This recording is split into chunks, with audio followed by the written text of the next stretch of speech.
CVUC.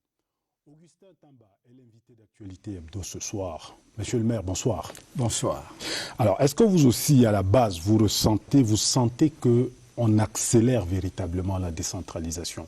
Le gouvernement, lui, il en parle chaque jour. Vous sentez cette accélération-là?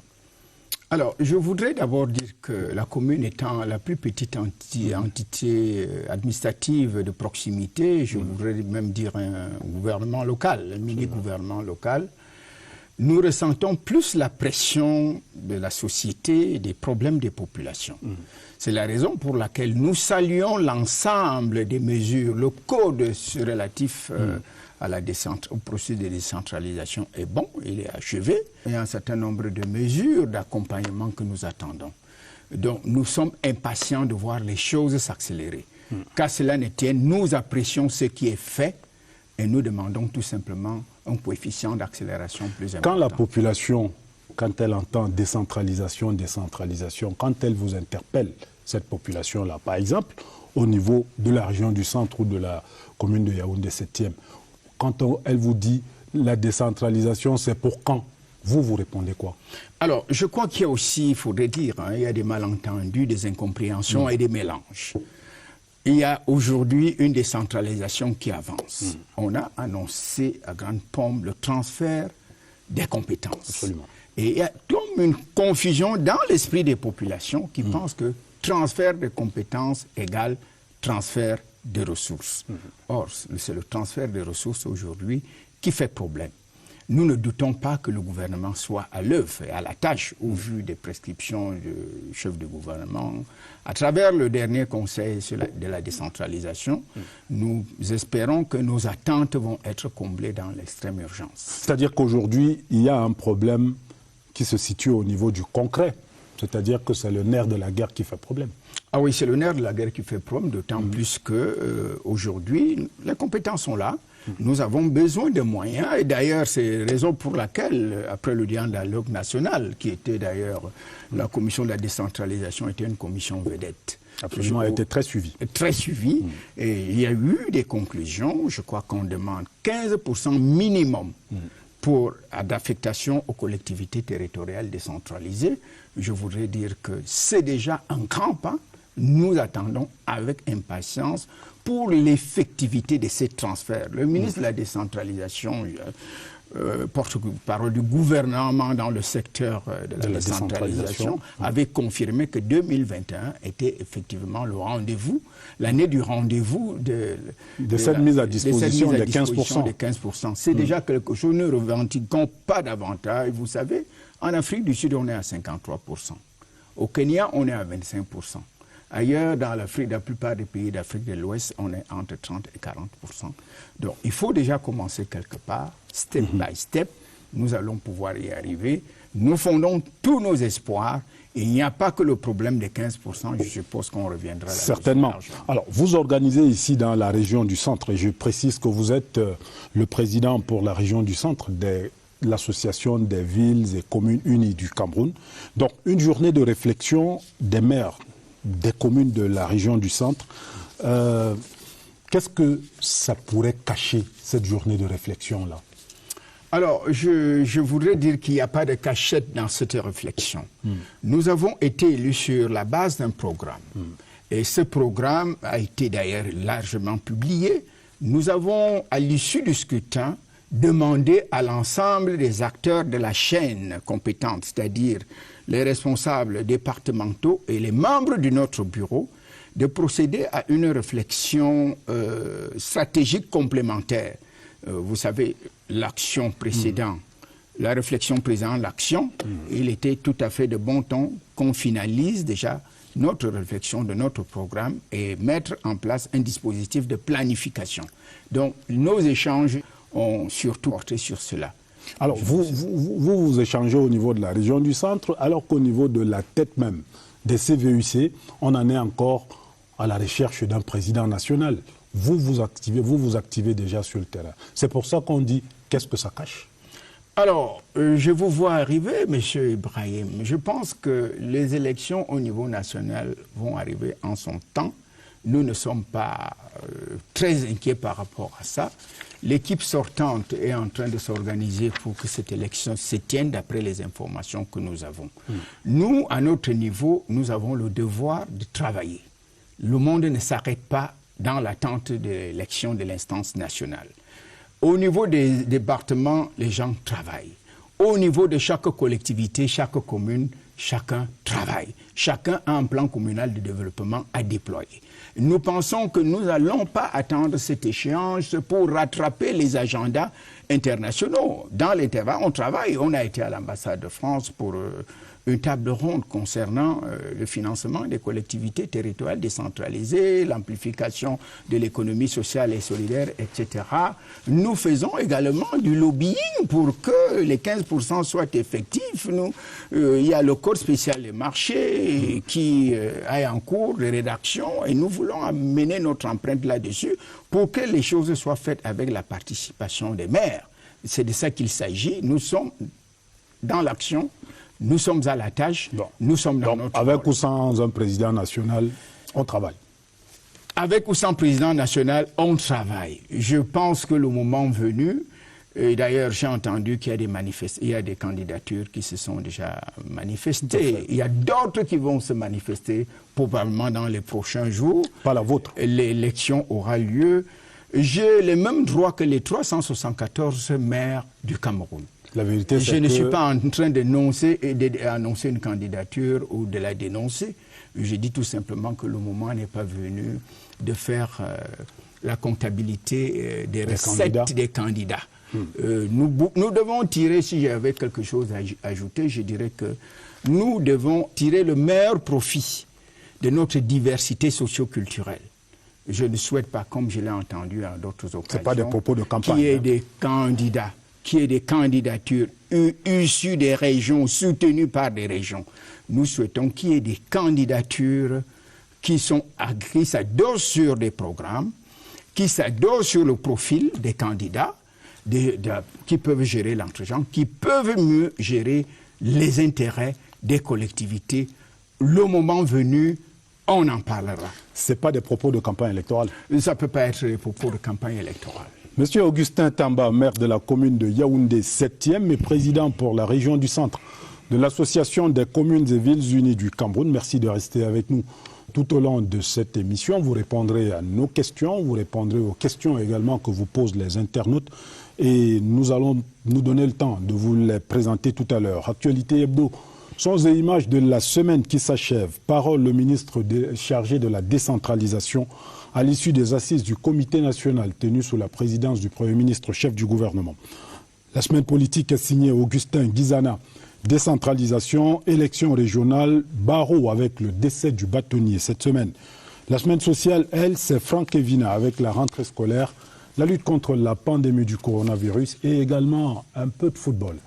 Madame, Messieurs, merci de votre fidélité à Actualité Hebdo. Nous parlons décentralisation, nous parlons également développement local. Notre invité, Augustin Tamba, maire de la commune de Yaoundé 7e et président pour la région du centre de l'Association des communes et villes unies du Cameroun. A tout de suite.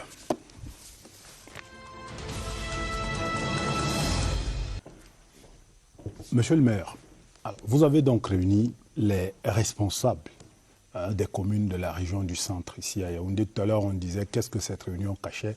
Vous dites il n'y a pas de cachotterie là-dedans. Mais quand même, quand vous les réunissez comme ça, vous vous dites quel est l'objectif? Alors, l'objectif, c'est de faire prospérer, c'est de développer nos communes, en réalité. Développer nos communes parce que les populations souffrent. Aujourd'hui, il y a un chômage qui s'amplifie, à la pauvreté et les écarts qui deviennent de plus en plus importants entre la société d'en haut et celle d'en bas.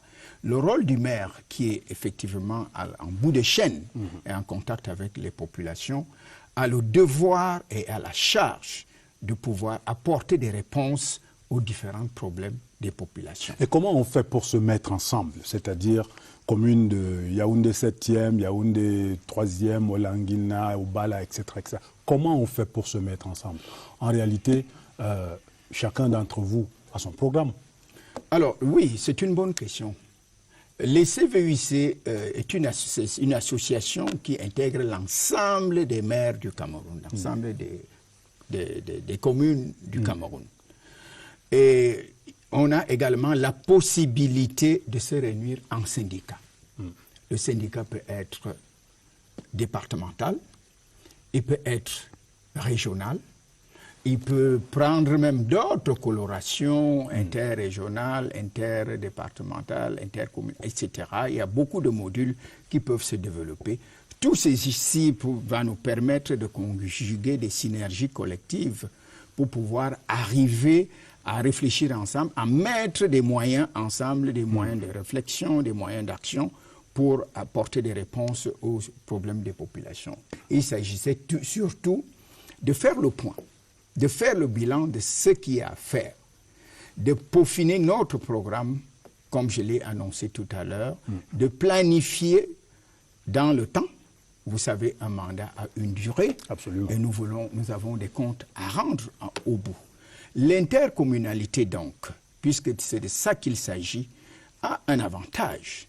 C'est de permettre de mettre plusieurs acteurs locaux ensemble pour réfléchir, comme c'était le cas de la région du centre, sur ce qui peut être fait pour développer nos collectivités territoriales décentralisées. Est-ce qu'on peut s'attendre au bout de cela, dans peut-être un an, dans quelques années, qu'on puisse avoir des projets communs, par exemple, qui intègrent les communes de Yaoundé ou qui intègrent peut-être la commune de Yaoundé 7e et puis une commune voisine quelque part dans la Liquié? C'est bien l'objectif du mouvement des CVUC et même des syndicats. Vous y pensez seulement ou alors c'est que concrètement c'est faisable? Nous sommes déjà à la tâche à Yaoundé. Par exemple, les communes d'Unfundi sont aussi regroupées sous le label d'un syndicat des communes d'Unfundi. Et nous sommes en train de mener une réflexion stratégique et nous sommes même déjà à l'implémentation. Nous voulons avoir un parc d'engins collectifs. Nous sommes en train de faire une ingénierie pour nous permettre d'arriver à cet objectif. Les engins de travaux publics. Les engins de travaux publics. Il y a des moyens, il y a des possibilités pour le faire. Vous savez, la ville, c'est d'abord la voirie, c'est la route. Absolument. La lumière, la santé, etc. Et l'eau. Donc, nous sommes dans cette réflexion pour qu'ensemble, nous puissions trouver des moyens. Et vous savez, à l'international, pour financer, il est plus facile de financer un groupe de communes que de financer une commune isolée. C'est pour ça que nous encourageons l'intercommunalité qui peut nous permettre de mieux nous mouvoir dans la coopération nationale, qui est aussi en marche, et surtout dans la coopération internationale. Et dans ces actions-là, que vous dit le gouvernement? Le gouvernement vous laisse faire? Le gouvernement nous accompagne. Et je voudrais dire que le point le plus important était la révision du Code des collectivités. Ce qui est fait aujourd'hui. Nous sommes en négociation, par exemple, avec le ministère des PME, de l'artisanat et de l'économie sociale. L'économie sociale, aujourd'hui, est un maillon important dans la lutte contre la pauvreté et le chômage qu'il faut activer et déployer sur l'ensemble du territoire à travers nos collectivités territoriales décentralisées. Il y a des financements. Il y a des financements à titre gracieux. Il y a des emprunts. Mais dans tout cet enchaînement, c'est le gouvernement qui met le dispositif d'accompagnement. Et je pense qu'il y a une oreille attentive de ce côté-là. Et vous voulez en profiter en ce moment? Nous voulons en profiter, nous nous engouffrons dedans et nous sommes d'ailleurs en activité déjà. Et à propos de gouvernement, justement, je vous propose d'écouter le ministre Georges Elanga Obam, le ministre de la décentralisation et du développement local, à l'issue de la session du Conseil national de la décentralisation tenue cette semaine dans le cabinet du Premier ministre chef du gouvernement. Les questions qui ont été discutées portaient sur la mise en place des régions et notamment sur ce qu'il y avait lieu de faire pour que cette installation soit réussie. En ce qui concerne le ministère de la décentralisation et du développement local, il s'est agi de s'assurer que l'ensemble des membres du Conseil ont pris la pleine mesure de la pertinence de la loi qui porte Code général des collectivités décentralisées en ce que c'est un texte fondateur qui influe sur le fonctionnement des régions et donc qui fixe les lignes qui en président aux destinées. Il s'est également agi de rappeler les autres textes normatifs qui ont permis ou qui vont permettre aux régions de bien fonctionner. au rang des considérations juridiques qu'il faut accomplir. Un certain nombre de dispositions doivent être réglées pour que l'élection ait lieu. Cela l'a été. Le président a pris les actes juridiques qui permettent à l'élection de se tenir. Maintenant, quand l'élection se sera tenue, il faudra que un certain nombre de dispositions juridiques qui impliquent que l'on prenne en considération les points de vue des exécutifs régionaux soient déjà préparés. Le Premier ministre devra prendre un décret qui fixe l'organisation type de l'administration régionale. Le ministre de la décentralisation devra prendre un arrêté qui fixe le cadre référentiel d'élaboration du règlement intérieur de la région. Il faudra naturellement désigner les responsables administratifs, certains à la diligence du président de la République, comme le secrétaire général de la région, et d'autre part, des arrêtés conjoints du ministre de la décentralisation et du ministre des Finances pour désigner le receveur municipal et un arrêté du ministre des Finances pour désigner le contrôleur financier. Il s'agira pour les régions à statut spécial de désigner le Public Independent Conciliator, qui est l'institution en charge de s'assurer du bon fonctionnement de l'administration de la région et des communes vis-à-vis du public. Ce sont des dispositions qu'il faut prendre. Il y aura naturellement des actes à caractère juridique qu'il faudra prendre avant pour fixer l'environnement qui permettra à ce que l'on appelle les sessions de plein droit de se tenir. Et nous sommes en train de préparer avec les administrations qui sont compétentes une circulaire qui indiquera à chacun des acteurs quel est le rôle qu'il doit jouer au cours de cette session de plein droit. Ça, c'était des considérations juridiques immédiates.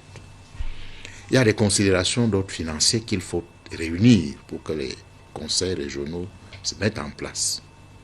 Il s'agira de s'assurer que les conseils régionaux bénéficient d'un environnement matériel propice à leur travail, c'est-à-dire doter ces institutions de bâtiments devant les abriter, bâtiments permettant de contenir l'administration et d'organiser des réunions des organes délibérants. Cela nécessite que de la ressource financière soit trouvée. Il s'agira également de s'assurer qu'il y a des ressources financières disponibles pour prendre en charge la rémunération des exécutifs, pour financer la tenue des sessions de ces organes-là et pour disposer du matériel, parce que outre les locaux, il faudra y installer des équipements. Donc c'est toutes ces considérations qui ont fait l'objet de discussions au cours de la réunion qui s'est tenue. Maintenant, je ne devrais pas passer sous silence qu'une discussion a également eu lieu sur l'état de préparation par les administrations concernées du niveau d'élaboration des textes qui vont encadrer les compétences qui seront transférées et qui vont fixer le cadre de l'exercice de ces compétences par les régions. Le Premier ministre, qui a procédé à l'évaluation de tous ces aspects, est convenu que les travaux avancent normalement, mais il a tenu à fixer des délais pour la production de ces différents instruments. Et en ce qui concerne le ministère de la décentralisation et du développement local, nous pensons que nous serons prêts à l'échéance convenue.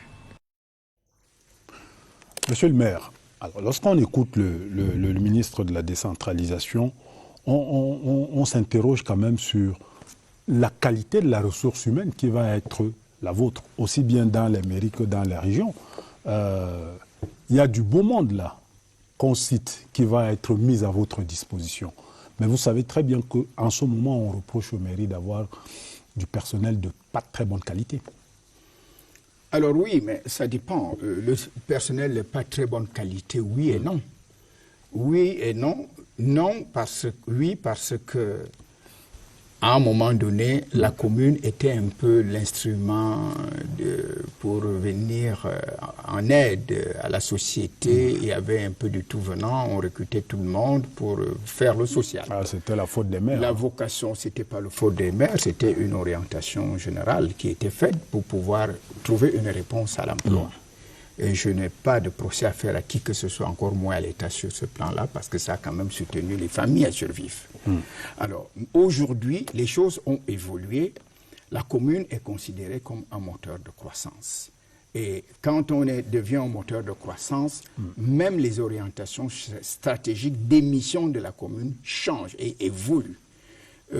Nous avons les missions régaliennes de l'État, à savoir l'hygiène et salubrité, l'infrastructure routière, l'éclairage, etc. À côté de cela, les communes devraient aujourd'hui s'activer à faire en sorte qu'il y ait des opportunités, qu'il y ait un dispositif opérationnel pour créer les richesses. Créer des richesses à travers des sociétés communales d'investissement. Nous le faisons déjà à Yaoundé 7. On en avait parlé lors de mon dernier passage sur ce plateau. Et ça permet effectivement d'intensifier la coopération internationale qui aujourd'hui peut financer un certain nombre de projets dans les collectivités territoriales décentralisées. Alors, il se passe quand même que les gens disent les communes ont besoin d'ingénieurs, de techniciens de toutes sortes, de gestionnaires. Vous allez les payer avec quoi? Venons-en. Les communes ont besoin de tout ce personnel qui est le personnel qualifié. Mais le premier acte que nous pouvons demander à l'État aujourd'hui, c'est de prendre une décision administrative pour affecter le personnel déconcentré de l'État à la disposition des communes. Ça, c'est un acte qui pourrait être pris, je ne sais à quel niveau. Ça règle une bonne partie de gestion de la ressource humaine qui peut faire problème dans certaines communes. Vous savez, les communes urbaines ont beaucoup plus de souplesse, mais les communes rurales, les communes éloignées, de petites dimensions, ont beaucoup plus de difficultés. Donc, il faudrait arriver à résoudre ce problème. La NASLA qui est là... Vous comptez sur la NASLA, justement? Pas exclusivement sur la NASLA. La NASLA, parce qu'elle va produire des cadres administratifs et de gestion, mais nous comptons également que l'État puisse mettre en disposition, à travers des recrutements spéciaux, des concours spéciaux à l'école polytechnique, l'école des travaux publics, des eaux et forêts, pour former des ingénieurs, pour former des topographes, pour former des ingénieurs informaticiens, pour que ce personnel qualifié dont on a besoin... La fameuse fonction publique locale. On parle de la fonction publique locale, mais il faut avoir un regard transversal. La NASLA ne peut pas apporter des réponses à cela, encore que la NASLA devrait avoir une autre mission, celle d'accompagner le personnel existant, déjà opérationnel, qu'on ne va pas licencier, c'est-à-dire faire des modules de formation. Et je ne pense pas que ces modules de formation puissent être orientés exclusivement vers l'IMB. Il faudrait peut-être à terme une réflexion pour délocaliser ces centres de formation sur mesure pour ceux qui sont déjà dans les collectivités territoriales décentralisées et qui souhaitent améliorer leur performance. Au sortir de votre réunion avec les maires de la région du centre, on a abouti à quoi exactement? On se dit, qu'est-ce qu'on fait dans l'immédiat? Alors, qu'est-ce qu'on fait? On fait ce que nous avons à faire, c'est-à-dire que nous avons à faire des propositions à l'État. Et je pourrais dire d'ailleurs que beaucoup de propositions ont été faites, mais aujourd'hui, il s'agit de suivre. Le Conseil national de la décentralisation qui vient de s'achever a fait la démonstration du fait que le gouvernement prend en compte les revendications des collectivités. Mais nous avons un problème d'accélération, parce que les maires ont beaucoup de problèmes. Nous demandons le 15% minimum. On vous a dit 2021. Oui, nous demandons une assiette foncière pour nous mouvoir. Une ville avec territoire sans foncier n'est pas une ville. Il faudrait qu'on se penche rapidement sur cette réflexion. Il faut régler le problème. Les maires ont besoin du compte unique du Trésor. Les maires ont besoin effectivement de cette fonction publique locale. Les maires ont besoin des receveurs municipaux qui les accompagnent. Vous savez le problème des receveurs, il y a des receveurs qui bloquent les maires, qui bloquent l'action communale pendant des années. Nous suggérons au MINDEVEL d'avoir un observatoire de surveillance qui pourrait permettre qu'en cas de conflit, qu'on puisse faire des arbitrages. Mais pourquoi les conflits tournent? Les conflits, c'est toujours autour des questions d'argent. Ça ne veut pas dire que les maires ont forcément raison, mais ça permettrait au moins de pouvoir évaluer les responsabilités et de séparer les acteurs en cas de besoin. Il y a une politique de pourrissement qui ne nous amène toujours pas à laisser une marge de manœuvre au maire pour implémenter son programme. Mais ça tourne toujours autour des questions d'argent. C'est-à-dire que vos problèmes avec les receveurs, vos problèmes avec peut-être certains responsables du ministère, c'est toujours des problèmes d'argent. Pourquoi c'est seulement l'argent qui fait problème? Non, ce n'est pas seulement l'argent qui fait problème. Je crois qu'il y a beaucoup de receveurs qui travaillent bien et qui sont à féliciter. Aujourd'hui, je ne vais pas personnaliser le débat. J'ai un receveur municipal très compétent, qui me fait des propositions, qui participe à l'amélioration et à la performance du fonctionnement de la commune, et qui fait des propositions et qui nous permettent aujourd'hui de travailler la main dans la main sans complaisance. Nous ne cherchons pas des receveurs qui nous font des faveurs parce qu'à l'issue des complaisances, il y a des procédures.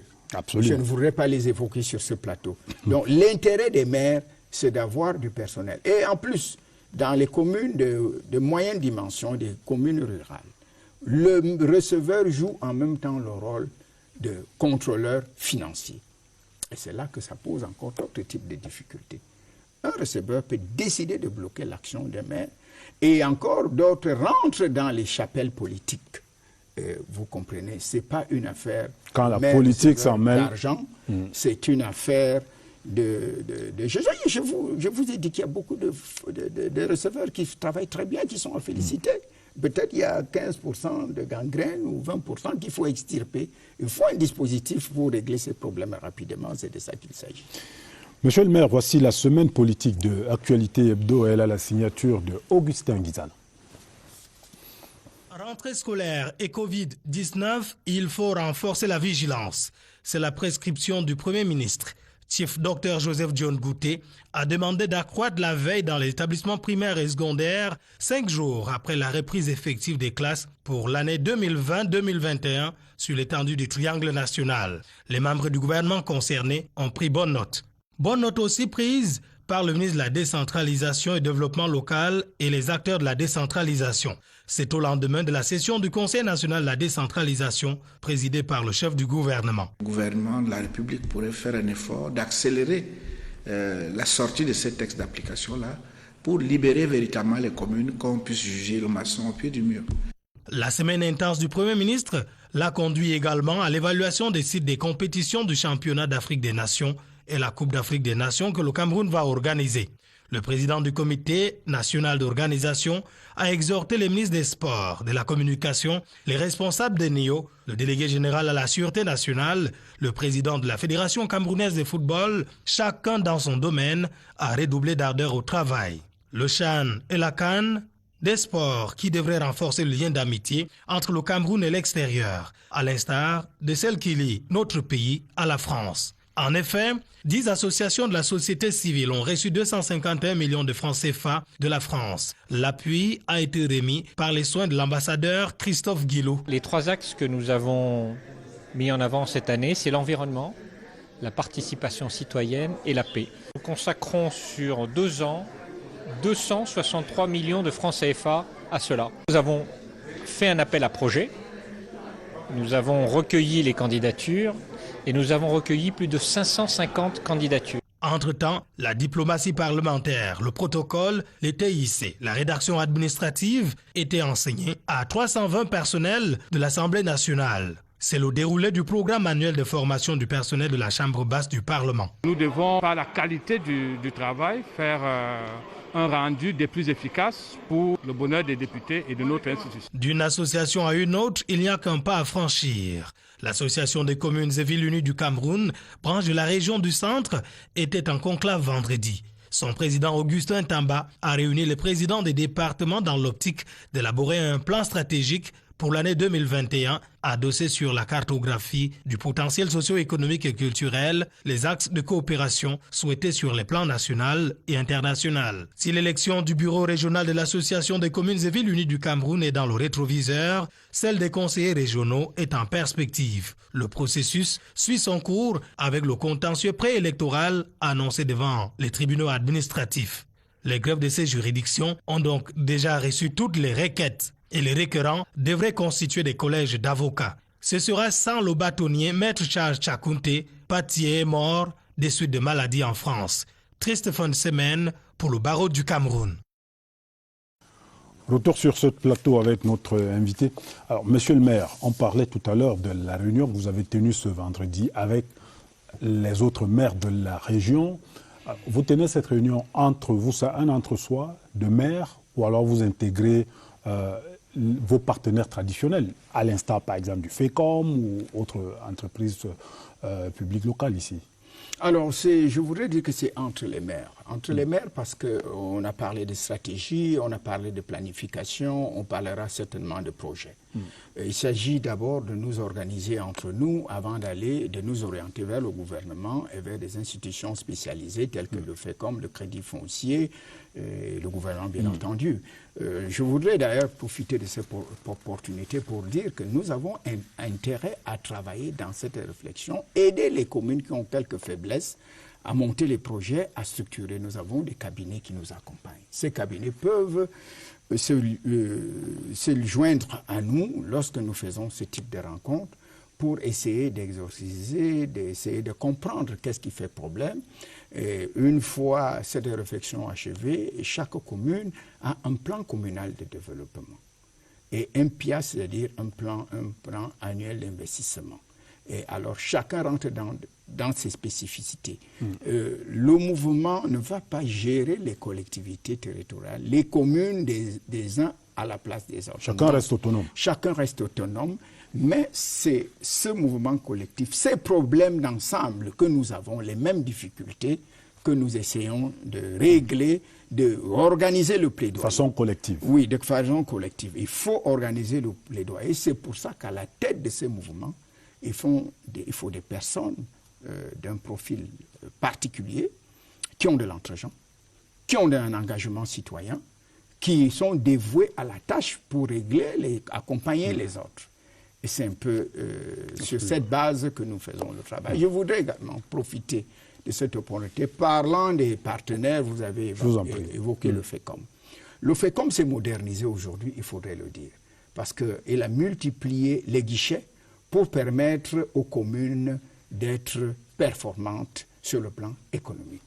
Le FECOM n'est plus résigné à faire les édifices qui abritent...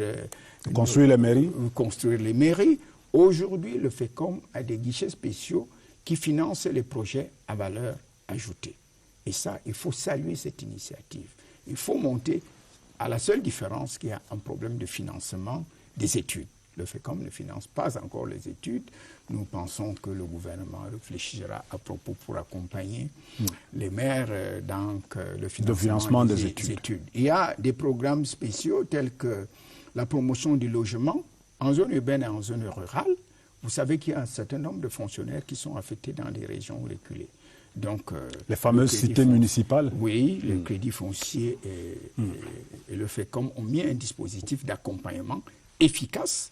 Yaoundé 7 en a profité, je préfère le dire. Yaoundé 7 a profité également d'un financement d'une carrière municipale financée par le FECOM et l'État du Cameroun, 3,5 milliards. Ça va sécréter plus de 600 emplois, c'est quelque chose. Le Crédit Foncier, le FECOM nous finance en ce moment notre hôtel de ville, qui sera un joyau architectural. C'est pour dire que nous sommes bien accompagnés. Nous demandons tout simplement qu'un certain nombre de mesures d'accompagnement s'accélèrent et que les décrets d'application tant entendus également voient le jour pour nous permettre d'être dans un épanouissement transversal. Monsieur le maire, quelques questions donc des internautes.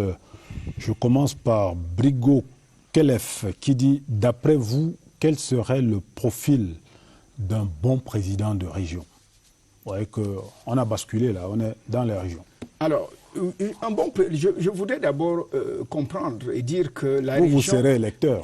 Oui, la région devrait être effectivement une instance de promotion économique pour permettre de résoudre beaucoup de problèmes. C'est vrai qu'il y a des missions traditionnelles, c'est-à-dire la gestion des projets transversaux, entre les départements, entre les communes, voilà. Mais aussi, nous pensons que ce devrait être une instance où on réfléchit pour le développement de la région. Ce qu'il voudrait peut-être dire, est-ce qu'on devrait mettre à la tête des régions des sortes de barons, les barons du régime? Alors, ça dépend de la définition que vous donnez au baron. Un baron peut être celui-là qui a même le profil qui convient à la région. Mais nous voulons tout simplement dire que ce ne soit pas non plus une chambre d'enregistrement des has-been à la recherche de reconversion. Non. Il faut des gens capables d'avancer. Il faut des gens capables de produire des efforts, de mener des réflexions stratégiques pour faire en réalité des plans d'accompagnement qui peuvent apporter le développement. Nous en avons besoin aujourd'hui, Ibrahim. Nous en avons besoin au Cameroun. Denise Tsala dit, si le maire de la ville et le maire d'une commune d'arrondissement se bousculent, qu'en sera-t-il avec les conseillers régionaux? Peut-on éviter les conflits entre les différents élus locaux? Ça existe encore. Par exemple, si on prend le cas de Yaoundé, est-ce que tout va bien aujourd'hui entre les maires d'arrondissement et le nouveau maire de la ville? Alors, je voudrais dire que je comprends. Votre sourire est suspect. Je vous vois arriver, Ibrahim. Mais en réalité, chacun a son rôle. Et il y a un cadre juridique qui est là. Mais je voudrais également rappeler que Andjé Tchoungui disait, le ministre d'État Andjé Tchoungui disait en son temps, le vice-premier ministre disait en son temps, les lois sont faites par les hommes et pour les hommes.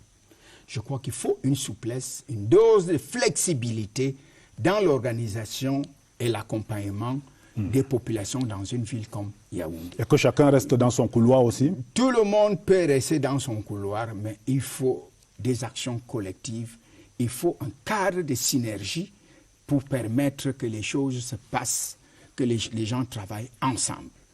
Une réflexion stratégique ne peut pas se mener au niveau de la mairie de la ville sans intégrer les maires d'arrondissement. Et c'est ce qui peut apporter des malentendus. Je crois que s'il y a quelques malentendus aujourd'hui, ça devrait se régler. Voilà. Moustapha Diallo Mouchili dit, qu'est-ce qui va concrètement changer avec la mise en place des conseils régionaux? On y revient. Alors, la mise en place, moi je voudrais d'ailleurs dire que les conseils régionaux devraient s'appuyer, leur socle de développement devrait s'appuyer sur les communes. Absolument. Les communes. Et en réalité, les conseils régionaux devraient également permettre à l'ensemble de la région, d'abord faire un inventaire du potentiel, des possibilités de développement, sur tous les plans, sur le plan, le sous-sol, le sol, le potentiel culturel, etc., pour faire des plans de développement qui peuvent maintenant être vendus à chaque collectivité locale décentralisée, ou alors faire l'objet d'un appel à financement international pour faire développer toute la région. Sur ce, nous souhaitons que les performances du FECOM et d'autres institutions dédiées au financement soient accrues, qu'ils puissent être des centres d'hébergement des fonds d'investissement internationaux qui peuvent financer les projets des collectivités territoriales décentralisées. Zibama, alias Général, dit « Députés et sénateurs reçoivent des fonds publics pour la réalisation de micro-projets parlementaires. Ces élus vous consultent-ils pour identifier les besoins des populations? Vous, le maire ?» Alors, c'est une bonne question. Mais je voudrais dire que beaucoup de choses changent. Peut-être que c'est le nouveau code qui amène aussi cette impulsion.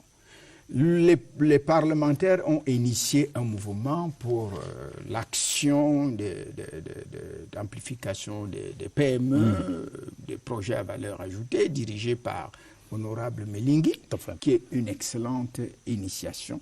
Et je pense que nous travaillons la main dans la main pour mettre un cadre de travail, un cadre de coopération pour oublier les égarements du passé. Janvier Pentsi, dites-nous qui est le patron de Yaoundé 7e, le sous-préfet ou vous, monsieur le maire? Il y a un problème entre le sous-préfet et vous? Aucun problème entre le sous-préfet et le maire de Yaoundé 7, c'est des chemins parallèles. Le sous-préfet s'occupe de la coordination administrative, de la sécurité, etc. Il a ses missions régaliennes. La commune a sa responsabilité de la gestion de la cité. Donc, pas de souci. Oumar Luna, dernier internaute, dit « Doit-on se satisfaire d'une décentralisation dans laquelle le Mindevel reste tout puissant et donne des instructions aux élus locaux ?» Alors, je ne vois pas, je crois qu'on est en train de se perdre. Jusque-là, tout va bien? On est en train de se perdre un peu. Certains maires peuvent trouver excessives les instructions du Mindevel par rapport pour un cas ou pour un autre. Je pense que c'est aussi les premiers pas d'un enfant qui apprend à marcher.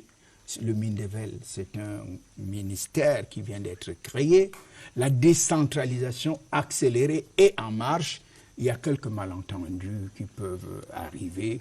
Je crois que cela ne devrait pas nous préoccuper. Il n'y a pas de panique, absolument. Monsieur le maire, je vous propose une troisième halte dans cette émission pour parler de notre semaine sociale ce dimanche, la rentrée scolaire, la lutte contre la pandémie du coronavirus et autres sujets. Voici la semaine sociale de Franck Evie. L'école a repris droit de cité cette semaine. Sur l'ensemble du territoire national, les élèves de la maternelle, du primaire et du secondaire ont répondu massivement présents à l'appel de l'éducation. Une rentrée dans un contexte marqué par la pandémie du coronavirus. Les établissements scolaires ont dû se doter des armes appropriées. Je pense que nous allons réussir 3 défis. Celui de la lutte contre la pandémie, la maîtrise de la pédagogie et une discipline de rigueur.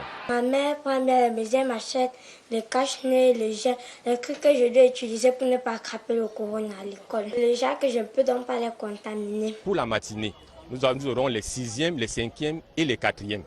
Maintenant, pour les autres classes, il y aura un groupe dans la matinée et un groupe dans l'après-midi. Dans les régions du nord-ouest et sud-ouest, assurance également quant à la sécurisation des lieux de cours. Bravant la peur et les mots d'ordre de boycott, les apprenants dans cette partie du pays reprennent progressivement le chemin des classes sous le regard vigilant des autorités administratives. Il y a une mobilisation générale de la communauté éducative, du corps enseignant et des élèves pour dire oui à l'école, oui à l'éducation. Il y a encore quelques parents, quelques élèves qui traînent le pas. C'est l'occasion de leur demander de renvoyer les enfants à l'école. En les renvoyant à l'école, ils assurent leur éducation pour le futur. Cette semaine, le monde entier a voulu voir plus clair dans la prise en charge des pathologies de la vue. Jeudi, les autorités sanitaires du Cameroun, en synergie avec celles des autres pays, observaient la journée mondiale de la vue. Occasion d'introspection aussi pour le pays, prise en charge des malades de la vue et coût du traitement passé au scanner. Au Cameroun, comme un peu partout dans le monde, les troubles de refraction sont les plus fréquents, qui concernent tout le monde, que ce soit les enfants, les personnes âgées, les personnes très âgées même. Ensuite, nous avons la cataracte et de plus en plus, nous retrouvons beaucoup de cas de glaucome. Le sport était aussi d'actualité cette semaine. En vedette, les Lions indomptables et les A-Prime, en stage en vue des compétitions continentales de leurs catégories respectives. Avec un effectif réduit à 17 du fait de la pandémie du coronavirus et des blessures, l'équipe Fagnon a décroché un match nul contre les Samouraïs du Japon ce vendredi aux Pays-Bas. Un jour avant, défaite des Lions A-Prime contre la Panthère sportive d'Undé, 0 but contre 1. Samedi, les poulains de Yves Clément à Roga feront mieux, mais sans gagner. 0-0 contre le Soudan du Sud à Yaoundé. Monsieur Augustin Tamba, maire de la commune de Yaoundé 7e et président régional pour le centre des communes et villes unies du Cameroun, on se pose quand même la question aujourd'hui. Est-ce qu'il est, on va dire, plus valorisant d'être maire en ce moment qu'il y a quelques années? Je voudrais plutôt parler... Du fait de la décentralisation qui arrive. Oui, je pense que si c'est pas... Je ne sais pas être plus valorisant ou moins valorisant. Je crois qu'il faut peut-être poser le problème autrement, M. Ibrahim Chérif. Allez-y. Aujourd'hui, la charge est plus importante et les perspectives plus importantes également. Nous pensons que le maire aujourd'hui a une marge de manœuvre qui lui permet de faire des choses, qui permet de promouvoir le développement. Et ce qui n'était pas le cas de la gestion des collectivités d'hier. C'est d'ailleurs pour cela que le maire devrait avoir un certain profil Et ce n'est pas surtout un background académique, c'est peut-être avoir des gens qui ont certaines visions stratégiques et qui peuvent se faire accompagner par le dispositif qui est mis en place par l'État. Le maire doit-il être plus politique que, on va dire, acteur de terrain? Les deux. Le maire doit être politique parce qu'il défend un certain nombre de valeurs. Et le maire doit être un acteur de terrain pour l'implémentation de la politique du gouvernement, parce que nous sommes en bout de chaîne, et ensuite pour apporter des réponses aux populations. D'ailleurs, c'est pour ça qu'on parle d'une gestion inclusive, d'une administration communale de nouvelle génération qui intègre le tissu social. Il faut parler, on parle des conseils de quartier ou des comités de quartier des villages, qui sont cette espèce de management participatif qui intègre toutes les sensibilités sociales. Il s'agit de quoi? Il s'agit de mettre en place des conseils d'accompagnement dans chaque quartier qui réfléchissent de manière autonome et qui se font accompagner qui fassent des propositions. Et qui font des propositions à l'organe délibérant qui est représenté par le conseil municipal, parce qu'il ne faut pas aliéner le rôle du conseiller municipal. Donc il y a tous ces dispositifs qui se mettent en place qui permettent aujourd'hui d'avoir des choses plus dynamiques. À Yaoundé 7, nous avons fait mieux. Nous avons mis en place ce que nous avons appelé Intelligence 7. Intelligence 7, c'est quoi? Intelligence 7, c'est une instance de réflexion participative entre les élites de l'arrondissement pour faire des propositions à l'exécutif municipal. Je crois qu'au bout du mandat, tout le monde va se reconnaître. Qu'est-ce que vous répondez à ceux qui disent que l'association des communes et villes unies du Cameroun, pour ce qui est de la région du centre, a dormi pendant longtemps? Je pense vous êtes enfin réveillé? Je ne sais pas s'il faut se réveiller si on était endormi. Voyons les choses autrement. Je pense que l'équipe sortante a fait son travail. Je voudrais même d'ailleurs les féliciter. Ils ont fait ce qu'ils ont pu. Vous êtes un pur langue de bois, là, monsieur le maire. Non, monsieur Ibrahim Chérif, aujourd'hui, ce qui nous préoccupe, c'est ce que nous faisons aujourd'hui et ce que nous allons faire demain. D'où l'importance et le rôle des assises que nous avons tenues. On passe rapidement sur le passé. On passe sur le passé, on regarde vers l'avenir. La réunion que vous avez tenue avec les autres maires de la région cette semaine, on parlait tout à l'heure de qu'est-ce qui pourrait se faire très rapidement. Mais est-ce que vous sentez qu'au niveau du gouvernement également, on a besoin de ce genre de réflexion-là, c'est-à-dire que quelque chose qui puisse monter de la base? Mais je pense qu'au niveau du gouvernement, on réfléchit. On réfléchit même d'ailleurs très vite. Parce que moi, je suis rentré dans un plaidoyer en tant que responsable régional avec le MINDEVEL et d'autres administrations que je n'ai pas citées ici pour se rendre compte effectivement que les choses avancent. Et je peux vous dire que les choses avancent en ascenseur. On apprécie le fait que ça bouge également au niveau de la base, que les gens se retrouvent, discutent ensemble. Oui, je voudrais qu'on fasse la part des choses. Ne nous faisons pas la confusion entre les dérives de certains fonctionnaires qui veulent bloquer la décentralisation. Ça, c'est une génération, c'est un groupe qui existe, c'est des gens qui existent. Mais ne faisons pas la confusion entre ces gens-là et l'action gouvernementale. Il faut faire le distinguo. Le gouvernement, lui, il va vers la décentralisation. Il avance, nous accompagnons, nous demandons davantage à être consultés, à être intégrés, à être très présents dans la conception de ce qui se fait. Je voudrais parler, par exemple, du problème de la révision du code spécial des marchés publics. On en a fait cas au dernier conseil. Le code spécial des marchés publics. Les communes demandent que le code soit revu. Qu'ils aient un code spécial. Vous savez, nous accompagnons ou nous gérons le quotidien des citoyens. Quand un pont cède, qu'est-ce que le maire fait? S'il faille d'ailleurs faire des procédures d'appel d'offres, entre-temps, deux villages sont séparés et on ne peut pas, le maire ne peut pas agir. Donc il faut en fait, le temps joue contre vous. Oui, le temps joue contre nous pour intervenir dans l'action sur le terrain. Et donc, il faut arriver à résoudre ces problèmes. Et c'est tout à fait insensé qu'un bloc de 2 salles de classe dont le montant est connu soit soumis à appel d'offres. Il faut passer par un système de bons de commande. on n'a qu'à faire un appel à manifestation d'intérêt pour présélectionner des entreprises capables d'apporter des soumissionnées. Vous pensez que le gouvernement vous entendra dans ce domaine-là? Mais le gouvernement est à l'écoute, je pense que ça se passe plutôt très bien. Et à Yaoundé 7e, où est-ce qu'on en est avec les inondations? Vous aviez la mauvaise réputation d'être, on va dire, une sorte de centre des inondations ici à Yaoundé. Ça va mieux là maintenant? Bon, M. Ibrahim, j'ai vu affecter nous cette réputation. C'est pas moi qui le dis. Ce sont les calamités naturelles. Vous regardez la télé puisque vous travaillez à la télé. Dans le monde entier, il y a la pression de la nature qu'on gère. Il y a aussi un peu de laisser-aller. Il n'y a pas de laisser-aller à Yaoundé 7. Nous nous retrouvons en aval.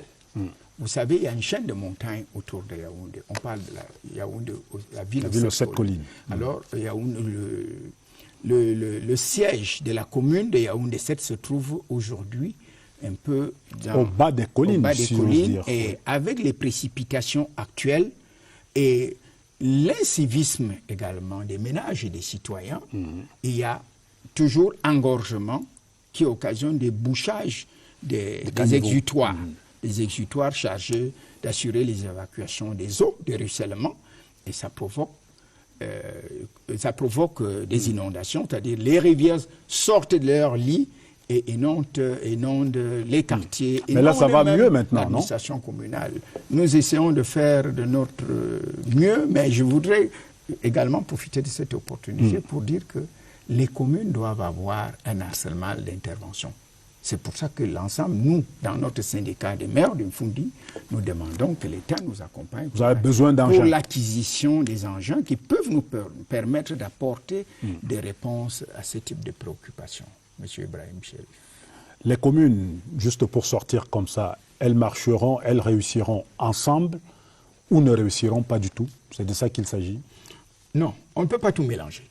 Chaque commune a un plan communal de développement et se déploie en fonction de ce plan communal de développement qui est un outil de planification et de prévision.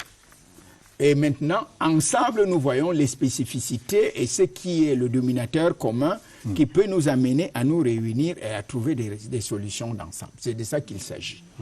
Donc, nous ne pouvons pas mettre les choses dans le même paquet. Chacun gère sa commune, c'est clair. Et nous gérons ensemble les problèmes qui nous sont communs. On se met ensemble quand cela doit se faire. Tout à fait. Monsieur Augustin Tamba, maire de la commune de Yaoundé 7e et président pour la région du centre de l'association des communes et villes unies du Cameroun. Vous étiez l'invité d'actualité hebdo ce dimanche et merci de votre disponibilité. C'est moi qui vous remercie. Je vous en prie. Madame, Monsieur, Actualité hebdo s'achève. Restez en compagnie des programmes de la CRTV. Dimanche prochain est un autre jour. Bonsoir, bonne semaine à dimanche.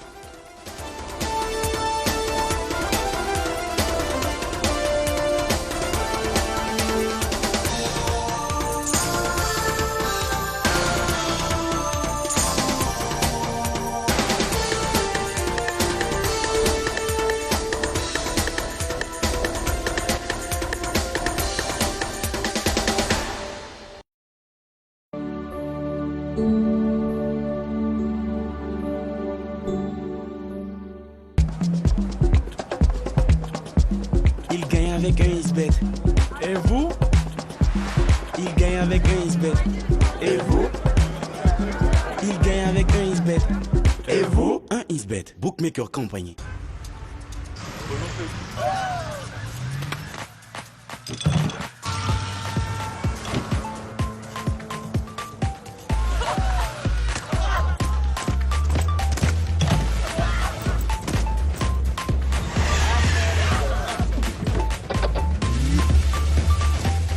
So we went to New York and we showed them how we dance.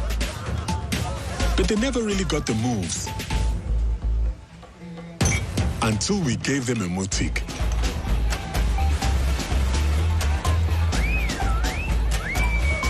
And there, right before our eyes, they became Cameroonian.